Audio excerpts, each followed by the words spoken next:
بسم اللہ الرحمن الرحیم۔ جی ناظرین، اس وقت ہم حاضر ہیں ملک محمد اشرف شہید کی قبر پر۔ یہ چکڑالہ ڈوغزن کے نوائی علاقے کے رہائشی تھے اور 2015 کو افغانستان میں امریکہ کے خلاف لڑتے ہوئے انہوں نے جام شہادت نوش کیا ہے۔ یہ 21 رمضان المبارک روز جمعرات یہاں دفن ہوئے اور اس سے پہلے یہ 18 رمضان المبارک کو شہید ہوئے اور پھر وہاں سے افغانستان سے ان کو پاکستان منتقل کیا گیا، اور اتنے دنوں کے باوجود جب یہاں پر انہیں لایا گیا تو اس وقت بھی ان کے جسم مبارک سے خون جاری تھا، جو پریکٹیکلی اس بات کی دلیل ہے کہ شہید زندہ ہوتے ہیں۔ جو اللہ کے راستے میں قتل ہو جاتے ہیں وہ ہمیشہ کے لیے زندہ کر دیے جاتے ہیں، بلکہ انہیں مردہ گمان بھی کرنے سے اللہ تبارک و تعالیٰ نے منع فرما دیا۔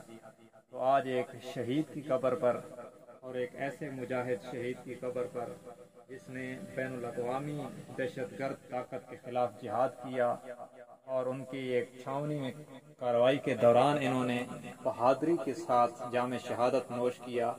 جو مجاہد شہید ہیں ان کی قبر پر ہم حاضر ہوئے ہیں، ہم ان کو سلام عقیدت پیش کرتے ہیں، اور آج ان کی قبر پر حاضری سے ہمیں یہ سبق مل رہا ہے کہ مر تو ویسے ہی جانا ہے، اگر ایسی موت مریں اسے شہادت کہتے ہیں تو شاید موت بھی زندگی بن جاتی ہے، اور موت جیسی کڑوی چیز بھی شہادت کی برکت سے میٹھی ہو جاتی ہے۔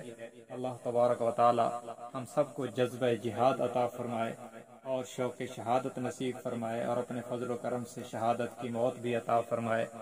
اللہ تبارک و تعالی حضرت ملک صاحب کے درجوں کو پہلے سے بلند فرمائے اور ان کی تمام اخروی منازل میں ان کے ساتھ آسانی اور رحم والا۔ حضرت جی، یہ ان کو ناظرین کو بتائیں کہ یہ کون سی جگہ ہے؟ یہ چکڑالہ کا علاقہ ہے سارا جی، اور ڈوغزن کا یہ نوائی علاقہ ہے۔ نوائی علاقہ ڈوغزن جو روڈ آ رہا ہے چکڑالہ سے ڈوغزن آئے تو ڈوغزن آگے بورڈ بھی لگا ہوا ہے، جہاں سے امیر معاویہ کا بورڈ لگا ہوا ہے، تو کلووال ہے، تو وہاں آ کر یہ چھوٹا سا یہ قبرستان ایسے ہے۔ ہی ان پر یہ فکرہ صادق آتا ہے کہ کچھ چٹانوں میں بھی کچھ گلاب پرورش پا لیتے ہیں، اس قسم کے پسماندہ علاقے سے اٹھے اور دنیا کی سب سے سپر طاقت سے ٹکرا گئے، اور ایک وقت آیا کہ ایسے مجاہدین نے دنیا کی سپر طاقت کو گھٹنے ٹیکنے پر مجبور کر دیا اور بھاگنے پر، منتیں کر کے بھاگنے پر مجبور کر دیا۔ یہ ان شہداء کی قربانی ہے۔